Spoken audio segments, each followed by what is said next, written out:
ஸல்லல்லாஹு அலைஹி வஸல்லம் அவர்களிடத்திலே வாழ்க்கையிலே நற்குணம் இருந்தது, நல்ல தன்மைகள் இருந்தது. பிறரை மதித்து உலகத்திலே வாழ்ந்தார்கள். நம்முடைய வாழ்க்கையை சுபஹானல்லாஹ் பிரட்டி பார்த்தால் மோசமான வாழ்க்கை எத்தனையோ பேர்களுடைய வாழ்க்கையில் இருக்கிறது. அசிங்கமான பேச்சுகள், அசிங்கமான வார்த்தைகள், அசிங்கமான பார்வைகள். சுபஹானல்லாஹ், அல்லாஹுடைய அச்சம் இல்லாதவர்களாக உலகத்திலே வாழ்கிறார்கள்.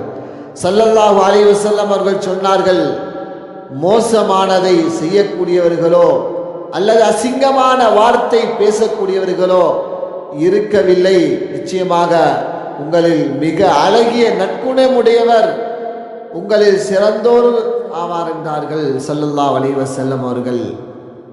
இன்னும் ஸல்லல்லாஹு அலைஹி வஸல்லம் அவர்கள் சொன்னார்கள், கியாமத் நாளில் ஒரு முஃமினான அடியாருடைய தராசியிலே நற்குணத்தை விட கனமுள்ளதே வேறெதுவும் இருக்காது என்ற கருத்தை ஸல்லல்லாஹு அலைஹி வஸல்லம் அவர்கள் சொல்லிவிட்டு சொன்னார்கள், நிச்சயமாக அல்லாஹ் கெட்ட வார்த்தை பேசக்கூடிய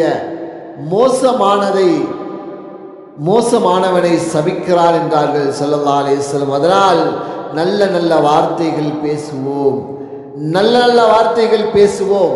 கெட்ட வார்த்தைகளை பேசுவதை நாம் தவிர்த்து கொள்வோம். சகோதரிகளே, நமக்கு நாம் இருக்கிறது, நாம் எதையும் பேசுவோம் என்று இருக்காமல், கெட்ட வார்த்தைகள் அது நரகத்துக்கு கொண்டு போய் சேர்க்கக்கூடியதாக இருக்கிறது.